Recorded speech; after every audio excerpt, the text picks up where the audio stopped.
نحمده ونصلي على رسوله الكريم أما بعد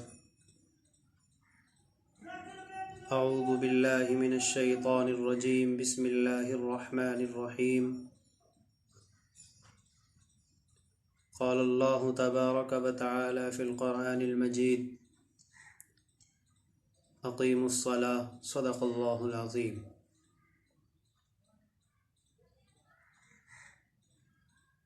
قال النبي صلى الله عليه وسلم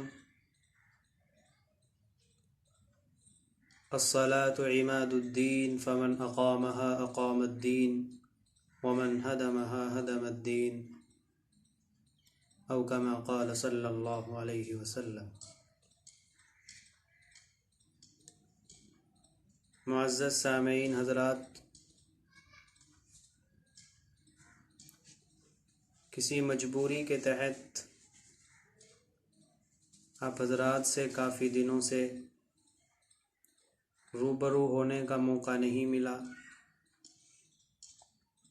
اس لیے آج آپ حضرات کے سامنے روبرو ہونے کا موقع ملا ہے۔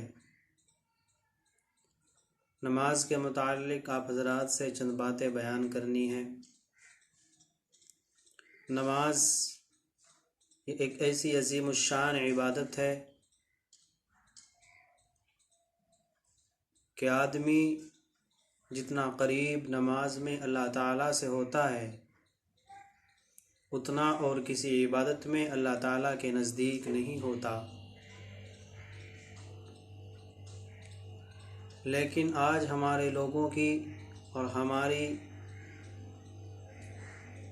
یہ بے حسی ہے کہ ہم لوگ نماز کو بڑے آسان طریقے سے چھوڑ دیتے ہیں،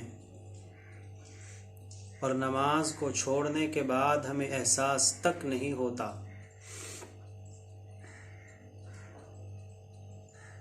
اللہ کے رسول صلی اللہ علیہ وسلم نے ارشاد فرمایا کہ جب بچہ 7 سال کا ہو جائے تو اس کو نماز کا حکم کرو،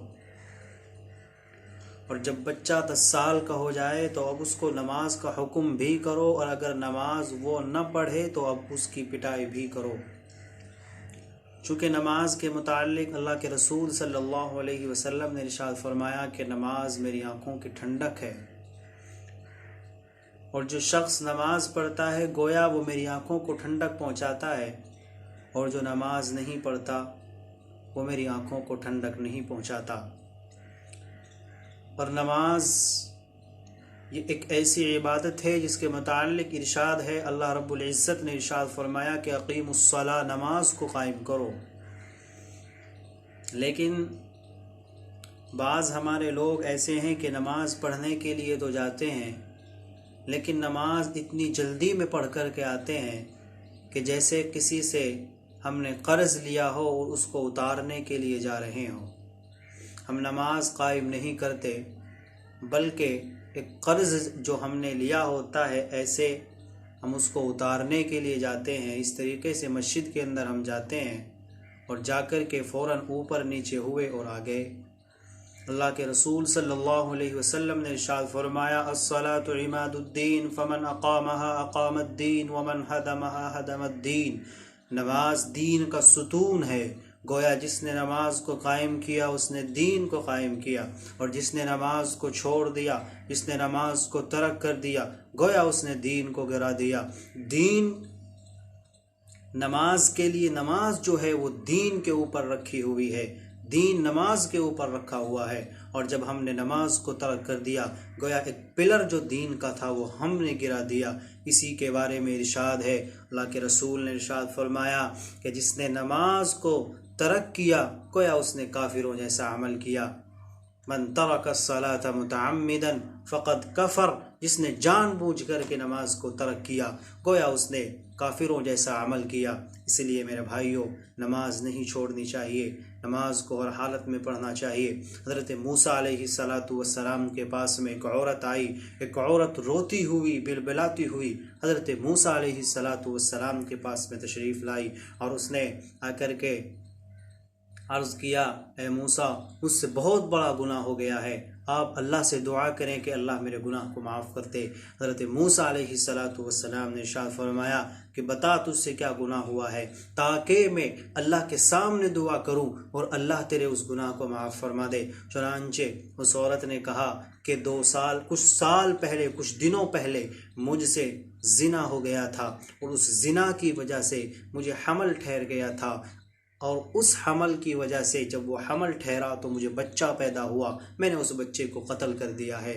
چنانچہ حضرت موسیٰ علیہ السلام ایک جلیل القدر پیغمبر تھے، فوراً غصہ آیا اور جوش میں آئے، اور اپنے وہاں پہ جو کام کرنے والے تھے، ان کے پاس میں رہنے والے ان کے خدام تھے، ان سے فرمایا کہ اس عورت کو فوراً یہاں سے نکال دو، کہیں ایسا نہ ہو کہ اس کے گناہ کی وجہ سے ہمارے اوپر عذاب الہی نازل ہو جائے۔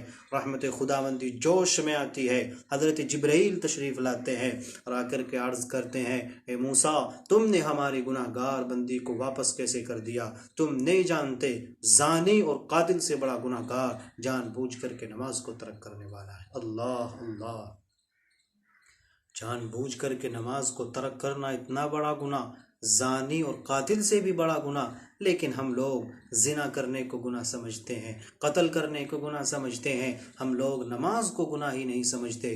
90% مسلم لوگ آج کل نماز کو اس طریقے سے ترک کر دیتے ہیں، اس طریقے سے یہ ہمارے اوپر فرض نہیں ہے، اور جمعے کو اس طریقے سے پڑھتے ہیں جس طریقے سے صرف یہی فرض ہے، نماز فرض نہیں ہے۔ اس لیے میرے بھائیوں، اللہ تعالیٰ سے دعا کریں کہ اللہ تبارک و تعالیٰ مجھے بھی اور آپ کو بھی 5 وقتہ نماز با جماعت ادا کرنے کی توفیق عطا فرمائے، اور اللہ تبارک و تعالیٰ ہم سب کو اوقات کے اندر رہتے ہوئے نماز پڑھنے کی توفیق عطا مرحمت فرمائے۔ آمین۔ وآخر دعوانا ان الحمد للہ رب العالمین۔